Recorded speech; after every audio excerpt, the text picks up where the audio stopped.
Hello दोस्तों, मैं अनिल कुमार पलाशिया फिर आपका पलाशिया क्लासेस में स्वागत करता हूं। और आज हम कक्षा 10वीं विज्ञान का पार्ट 1 लेकर आ रहे हैं, जिसमें हम आपको रासायनिक अभिक्रिया एवं समीकरण से संबंधित जो हमारी परीक्षा में पूछे जाते हैं, हम उन्हीं क्वेश्चन को इस लेख में रखेंगे।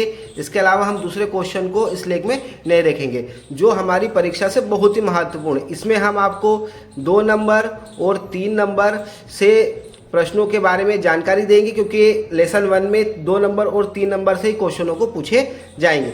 तो सबसे पहला क्वेश्चन है, रासायनिक समीकरण से आप क्या समझते हैं? रासायनिक समीकरण से आप क्या समझते हैं? किसी रासायनिक अभिक्रिया को समीकरण के रूप में व्यक्त करना, मतलब किसी रासायनिक अभिक्रिया को समीकरण के रूप में व्यक्त करना या किसी रासायनिक अभिक्रिया के प्रतीकात्मक निरूपण को रासायनिक समीकरण कहते हैं। एक बार फिर से देखते हैं, मतलब किसी रासायनिक अभिक्रिया को समीकरण के रूप में व्यक्त करना। कोई रासायनिक अभिक्रिया है ना, जैसे कि मतलब जैसे कार्बन डाइऑक्साइड CO2 ना, इसको हमें समीकरण के रूप में व्यक्त करना या किसी रासायनिक अभिक्रिया के प्रतीकात्मक निरूपण को रासायनिक समीकरण कहते हैं। ठीक है, अगला क्वेश्चन है हमारा, संयोजन अभिक्रिया को उदाहरण सहित समझाइए। मतलब संयोजन अभिक्रिया क्या है? वे रासायनिक अभिक्रिया जिनमें 2 या 2 से अधिक तत्व मिलकर, मतलब वे रासायनिक अभिक्रिया जिनमें 2 या 2 से अधिक तत्व मिलकर एकल उत्पादन करते हैं। मतलब 2 तत्व मिलकर एक तत्व का उत्पादन करते हैं। वे रासायनिक अभिक्रिया जिनमें 2 या 2 से अधिक तत्व मिलकर, मतलब 2 तत्वों के मिलन से एकल उत्पादन होता है, एक उत्पादन होता है, वह संयोजन अभिक्रिया कहलाता है। क्या अभिक्रिया कहलाता है? संयोजन अभिक्रिया कहलाता है। शॉर्ट फॉर्म में संयोजन अभिक्रिया क्या है? तो वे रासायनिक अभिक्रिया जिसमें 2 या 2 से अधिक तत्व मिलकर एकल उत्पादन करता है, वह संयोजन अभिक्रिया कहलाता है। अगला है, विस्थापन अभिक्रिया किसे कहते हैं?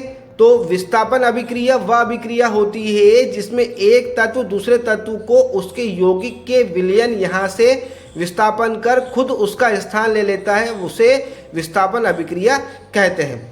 इसको समझें फिर से। विस्थापन अभिक्रिया वह अभिक्रिया होती है जिसमें एक तत्व, मतलब विस्थापन अभिक्रिया वह अभिक्रिया होती है जिसमें एक तत्व दूसरे तत्व को उसके यौगिक के विलयन यहाँ से विस्थापन कर, मतलब दूसरे तत्व को हटाकर और खुद वहाँ पर अपना स्थान बना ले, उसे अपन विस्थापन अभिक्रिया कहते हैं। अगला क्वेश्चन है हमारा, श्वसन को ऊष्मक्षेपी अभिक्रिया क्यों कहते हैं? मतलब श्वसन को ऊष्मक्षेपी अभिक्रिया क्यों कहते हैं?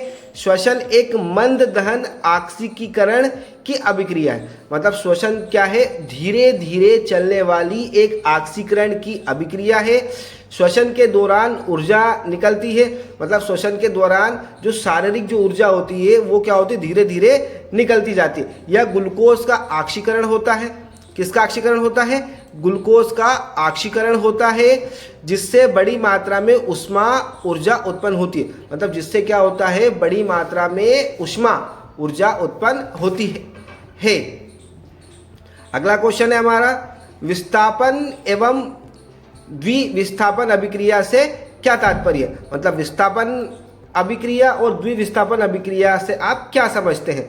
तो देखो, विस्थापन अभिक्रिया और द्विविस्थापन अभिक्रिया, जब अधिक क्रियाशील तत्व, मतलब जो अधिक कार्य करने वाला तत्व हो, कम क्रियाशील तत्वों को, मतलब जो अधिक कार्य करने वाला क्रियाशील हो और कम कार्य करने वाला तत्व उसके लवण या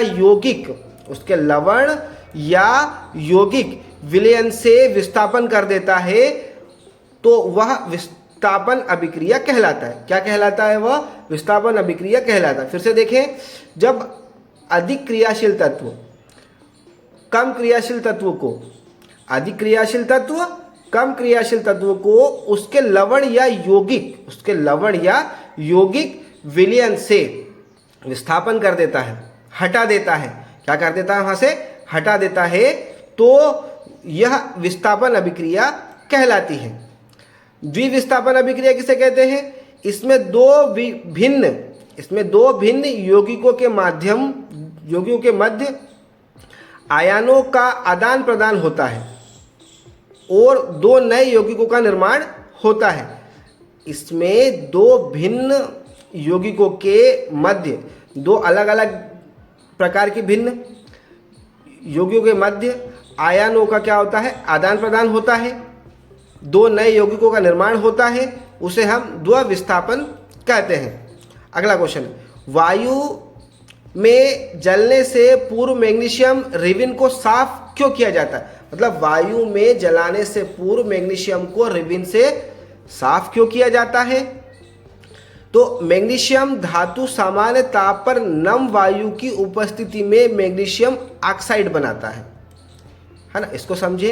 मैग्नीशियम जो धातु होती है सामान्य ताप पर नम माने एक सामान्य तापमान हो, सामान्य टेम्परेचर हो, ना ज़्यादा गर्मी हो ना ज़्यादा ठंड हो, मतलब एक मीडियम टेम्परेचर हो, तो मैग्नीशियम धातु सामान्य ताप पर नम वायु की उपस्थिति में मैग्नीशियम ऑक्साइड बनाता है, जो मैग्नीशियम रिबिन के ऊपरी सतह पर जमा रहता है।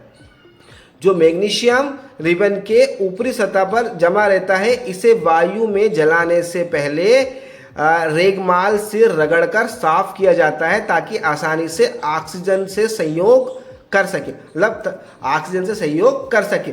आपने देखा होगा कि मतलब वायु में नमी के कारण कभी भी देखना आप कोई सी भी चीज़ हो, जैसे टेबल हो तो मतलब उसको हम एक दिन साफ नहीं करेंगे तो दूसरे जब हम उस पर ऐसा हाथ फेरेंगे तो हमें उस पर धूल के कण, मिट्टी के कण हमारे हाथों में दिखाई देंगे। तो उसी प्रकार से मतलब मैग्नीशियम रिबन के ऊपरी सतह पर कुछ परत जम जाती है जिसको हटाने के लिए रेजमार से उसे साफ किया जाता है। अगला क्वेश्चन है, अवक्षेपण अभिक्रिया से आप क्या समझते हैं? अवक्षेपण अभिक्रिया जब दो अभिकारक विलयन आपस में अभिक्रिया करके अभिलेप ठोस उत्पन्न बनाते हैं।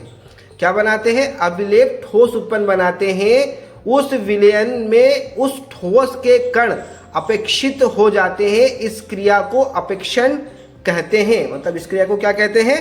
अपेक्षण कहते हैं। जब दो अभिकारक विलयन आपस में अभिक्रिया करके, जब दो अभिकारक विलयन आपस में अभिक्रिया करके अभिलेख ठोस उत्पन्न बनाते हैं, मतलब क्या बनाते हैं? अभिलेख ठोस उत्पन्न बनाते हैं। उस विलयन में उस ठोस के कण अपेक्षित हो जाते हैं। इस क्रिया को अवक्षेपण कहते हैं। अगला क्वेश्चन है, लोहे की वस्तु पर हम पेंट क्यों करते हैं? तो लोहे पर जंग ना लगे इसके लिए हम सबसे पहले लोहे पर पेंट करते हैं, इससे उसमें नमी ना हो और जंग ना लगे। ठीक है, मतलब लोहा खराब ना हो जाए इसके लिए हम क्या करते हैं? उस पर पेंट कर देते हैं, है ना। और लोहा कब खराब होता है? जब उसमें नमी आ जाती है। संतुलित रासायनिक समीकरण क्या है? संतुलित रासायनिक समीकरण क्या है?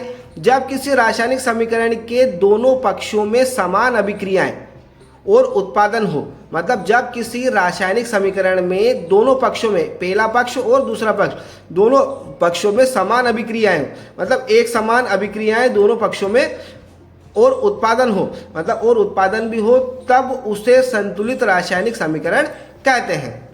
अगला क्वेश्चन है, आलू के चिप्स की थैली को नाइट्रोजन गैस से क्यों भरते हैं? समझिए, आलू की चिप्स, आपने चिप्स खाते हैं तो उस चिप्स में चिप्स थोड़े से आते हैं लेकिन वो फूला हुआ रहता है। क्यों फूला हुआ रहता है? क्योंकि उसमें गैस रहती है। तो उसमें कौन सी गैस रहती है? उसमें नाइट्रोजन गैस रहती है। कौन सी गैस रहती है? नाइट्रोजन गैस रहती है। तो वो मतलब क्यों भरते हैं? आलू के चिप्स तेल में तले हुए होते हैं। आलू के चिप्स कैसे होते हैं? तेल में तले हुए होते हैं, जिस कारण यह अधिक समय तक वायु या ऑक्सीजन के संपर्क में आते हैं। मतलब क्या करते हैं? वायु और ऑक्सीजन के संपर्क में आते हैं, तेल में तले रहते हैं, तो वायु और ऑक्सीजन के संपर्क में आते हैं तो खराब हो जाते हैं। तो वे अपना स्वाद बदल देते हैं। क्या करते हैं? स्वाद बदलने का मतलब होता है खराब हो जाते हैं। इसलिए उन्हें नाइट्रोजन जैसे कम सक्रिय गैस से प्रभावित किया जाता है जिससे कि वो खराब ना हो। ठीक है, तो दोस्तों हमने ये कक्षा 10वीं से महत्वपूर्ण प्रश्न लेकर आए हैं जो आपको 2 नंबर और 3 नंबर के प्रश्न आपके सामने रखें। अगर आपको लेख समझ में आए हैं तो आप लाइक और सब्सक्राइब कीजिए, जिससे कि ऐसी वीडियो और हम आपके सामने लेकर आते रहें। धन्यवाद।